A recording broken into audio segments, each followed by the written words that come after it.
안녕하세요. 간만에 뵙네요.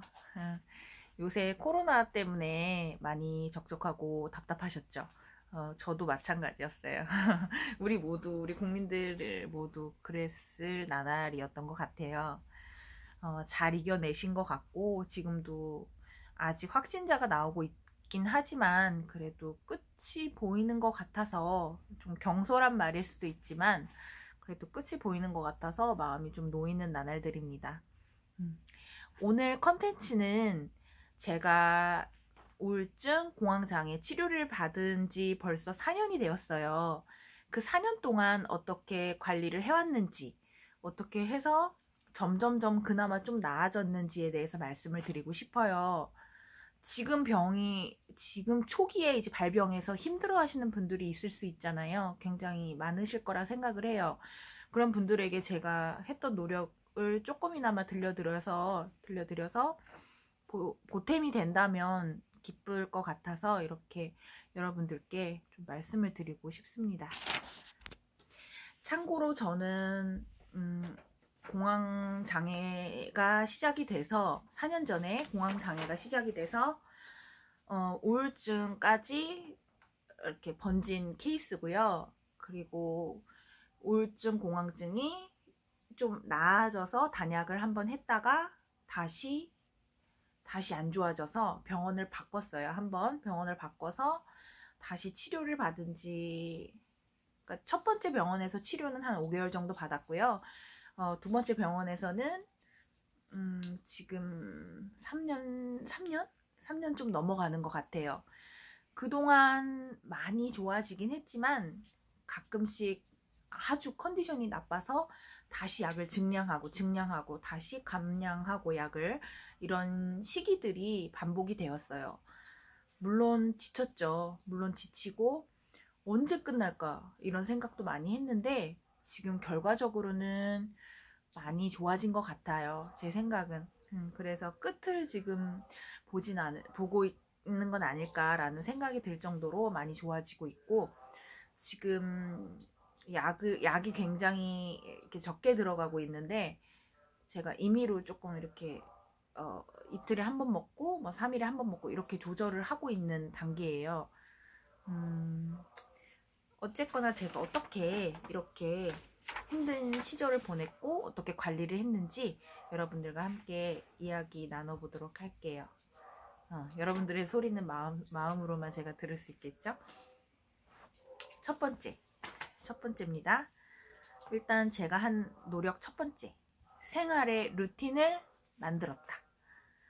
무슨 말이냐면 제가 공황장애 발병 당시에 저는 잠을 새벽 4시 정도, 3, 4시 정도에 잤었어요. 제가 굉장히 욕심도 많고 활동성이 굉장히 막 많았던 사람이라 밤 새벽 4시까지 블로그 활동하고, 그리고 이것저것 재미있는 정보 찾아보고 그러는 게 너무 재밌어서 잠을 안 잤어요. 잠을 잘 안 자고 커피 믹스 하루에 3잔 4잔 밤에도 들이부어 마시고, 생활 자체의 어떤 기본적인 틀이 좋질 않았어요. 수면이 일단 굉장히 많이 흐트러졌었거든요. 그래서 일단 수면. 맨 처음에 너무너무 심각한 상태로 병원을 갔기 때문에 약간 귀신 들린 그런 느낌처럼 약간 멍한 상태로 갔어요. 너무 갑자기 공황장애가 들이닥치니까 너무 멍한 상태로 갔는데, 이제 심각하니까 선생님께서 약을 많이 주셨어요. 그 주치의 선생님께서. 그 약을 먹으니까, 약을 막 몇 알씩 주잖아요. 왜 처음에 심각하면. 먹으니까 바로 똑 떨어졌거든요. 그렇게 되면서 한 11시 정도 먹으면 11시 반에 딱 잠이 들면서 아침에 7시, 8시에 일어나게 되더라고요. 이런 생활이 4년 전부터 지금까지 계속되고 있어요. 그러니까 잠이 얼마나 중요한지 나중에 뭐 책도 읽고, 그리고 그 건강 다큐멘터리도 보면서 잠이 정말 중요한데 내가 기본을 제대로 안 하고 살았구나 라는 것을 느끼고 잠부터 일단 교정을 했습니다. 예, 잠이 첫 번째고요. 그 다음에 식사 시간 조절하기. 식사 시간, 아침 한 9시나 10시쯤 먹고 점심 12시쯤 먹고 저녁은 5시쯤 먹는 그런 생활 루틴을 유지하려고 굉장히 노력을 했어요. 그런데 이게 약간 흐트러져서 지금은 아침을 잘 먹진 않아요. 믹스 한 잔 먹고 말거든요. 근데 이게 식사가 좀 이렇게 조절이 되면 호르몬 대사에 굉장히 좋다고 하더라고요. 그래서 지금 힘드신 분들, 고쳐나가야겠다 하시는 분들은 아침, 점심, 저녁을 제 시간에 맞춰서 꼭 드셨으면 좋겠어요. 이왕이면 채소, 그리고 단백질이 많은 그런 식사로 하셨으면 좋겠습니다. 저도 이거는 많이 고치려고 노력하고 있어요. 그 다음에 제가 생활의 루틴을 만들기 위해서 잠 조절했고 식사를 조절했고 그 다음에 조절한 것이 운동입니다.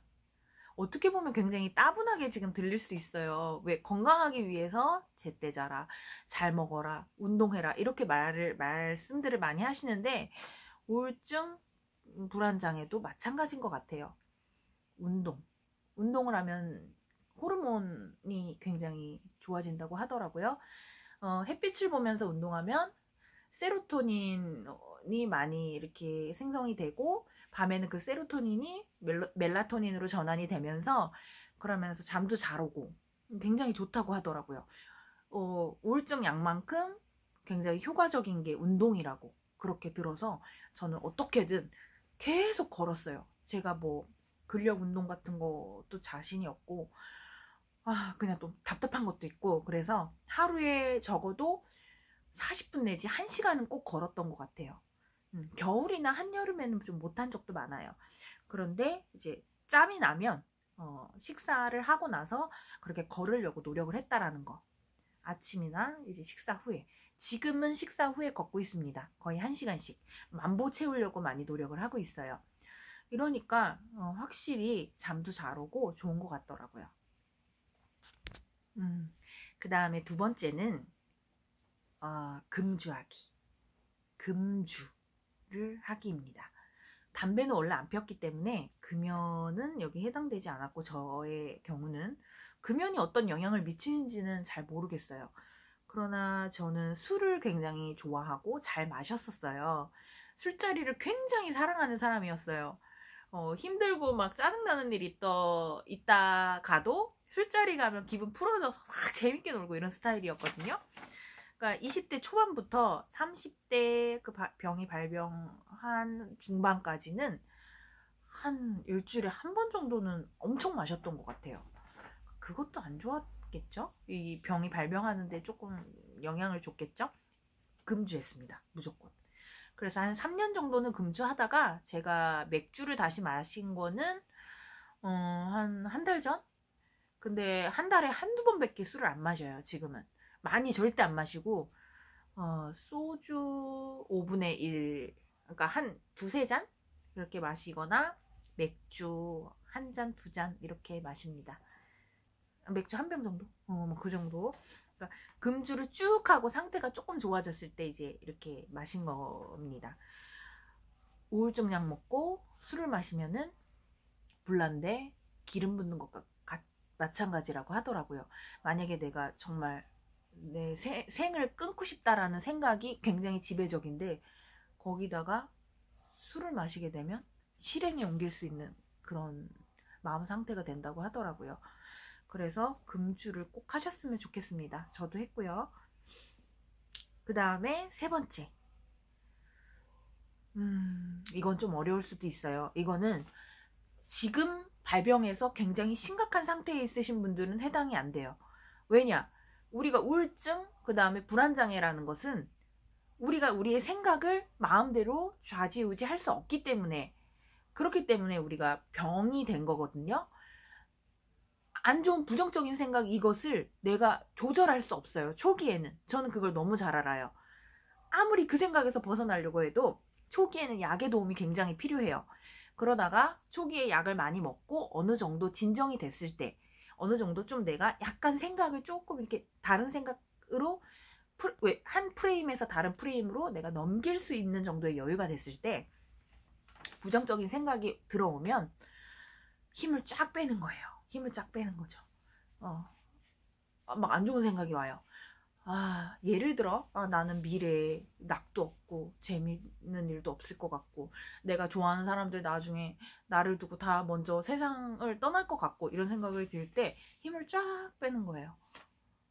힘을 쫙 빼서, 나는 이 생각을 내가 만들어낸 게 아닌데? 하고, 힘을 쫙 빼고 그 생각을 놓아버리는 거죠. 쫙. 마치 손에 모래가 이렇게 있는데 모래가 사이로 싹 빠져나오듯이 그 생각에 집착하지 않는 거죠. 놓아버리는 거. 이게 좀 힘든데 몇 번 하다 보면 돼요. 그래서 어느 정도 치료가 진척이 됐을 때 안 좋은 부정적인 생각을 내가 놓아버리는 거. 그게 연습이 되다 보면 부정적인 생각이 그 부정적인 생각에 사로잡히는 걸 좀 막을 수 있다라는 거. 이것도 저는 경험했던 겁니다. 네. 근데 심각할 땐 절대 안 돼요. 네. 그때는 약을 드셔야 됩니다. 그 다음에 네 번째는 내가 왜 우울증에 걸렸지? 내가 왜 불안장애, 왜 공황장애에 걸렸지? 그러니까 솔직히 정신적 그 병이라는 게 아직까지도 인식이 그렇게 좋다고는 생각하지 않아요. 김구라 씨나 뭐 여러 연예인들이 크게 문을 열어준 건 사실이거든요. 긍정적인 어떤 마인드로 돌아설 수 있도록. 그렇지만 그래도 주변에 별로 없고 막상 주변에 그렇게 많은 사람들이 드러내지 않고 나 정신적으로 약간 문제 있어 이런 얘기를 아직까지는 하기 힘든 사회라고 저는 생각을 해요. 그렇기 때문에 이걸 인정하는 게 쉽지 않은 거죠. 내가 왜 불안장애야? 내가 왜 공황장애야? 내가 왜 우울증이야? 내가 왜 그런 거지? 내가 뭐 과거에 뭐 잘못했나? 그러니까 좀 내가 이 병에 걸린 것을 인정하기가 쉽지 않아요. 저도 그랬고요. 저도 처음에 공황장애 딱 왔을 때 뇌과로 들어갔거든요. 정신병원에 그러니까 정신의학과에 가는 것 자체가 저는 싫었어요. 다 마찬가지일 거예요. 내가 김구라 아저씨 같이 그런다고? 그러니까 그게 처음에 인정하기 쉽지 않아요. 제가 그랬고요. 하지만 인정하면 편해요. 사람은 누구나 다 약한 곳이 있어요. 어떤 사람은 당이 높고 어떤 사람은 심장이 약하고 어떤 사람은 혈압이 있고 그런 것처럼 나는 약간 스트레스에 취약한 그런 사람일 뿐인 거죠. 물론 스트레스 때문에 안 오는 경우도 있거든요. 그냥 이유 없이 이렇게 오는 경우도 있잖아요. 그러니까 나는 정신적으로 조금 그러니까 다른 사람보다 약간 약한 면이 있구나. 이거를 받아들이는 거. 받아들이고 열심히 치료해야겠다. 이런 마음을 가지는 게 저는 중요하다 생각하고 저도 이거를 이렇게 저를 받아들이는데 짧지 않은 시간이 걸렸어요. 그래서 저는 지금 많이 좋아졌다고 볼 수 있어요. 왜냐면 초기에 너무 심각했기 때문에 입원하기 직전까지 갔기 때문에 많이 좋아졌고 그래서 왜 힘든 일도 한 번 처음 닥칠 때 힘든데 두 번, 세 번, 네 번 닥치면 나중에는 조금 그 힘든 일을 대할 때도 약간의 요령이 생긴다고 저는 생각을 해요. 그래서 저도 우울증이 다시 약간 좋아졌다가 안 좋아지고 몇 번을 겪으니까 다시 좋아질 거니까 다시 좋아질 거야 이런 마음도 또 나중에 생기더라고요. 처음에 뭣도 모르고 당했을 때와는 조금 더 다른 어떤 그런 또 마음이 생기더라고요. 그러니까 내가 나를 포기하지 않으면 방법은 어떻게든 오는 것 같아요. 그런데 가장 위험한 게 제가 생각할 땐 나 강한 사람이야. 나 정신적으로 강해. 부정적인 생각 나 이거 없앨 수 있어. 하고 병이 굉장히 좀 심각하게 탁 처음에 들어왔는데 그걸 의지로 자꾸 누르려고 하는 거는 좀 힘든 것 같아요. 안 좋은 것 같아요. 그러니까 이제 우울증이 무서운 게 그 스스로 삶을 포기하는 경향이 쪽으로 가기 때문에 무서운 거잖아요.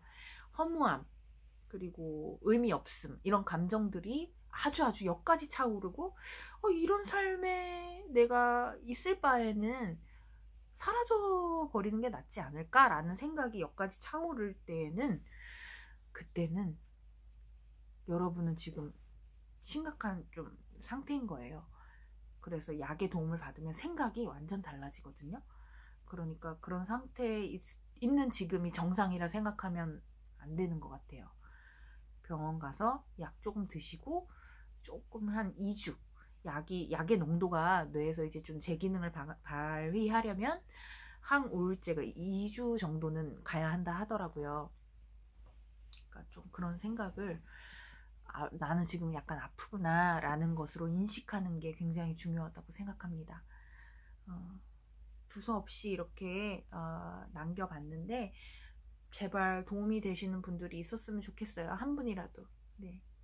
그럼 저는 우울증을 만약에 제가 졸업한다면 완벽하게 다이어트 컨텐츠도 만들고 싶고, 브이로그 컨텐츠 재미 좀 있게 이렇게 만들어 보고 싶어요. 제가 나이가 39살이에요. 39살이기 때문에 좀 뭐 노처녀의 삶 브이로그 이런 것도 괜찮겠네요. 네, 오늘 두서없이 이런저런 얘기했는데 봐주셔서 감사합니다. 네. 안녕히 계세요. 다음에 또 뵐게요.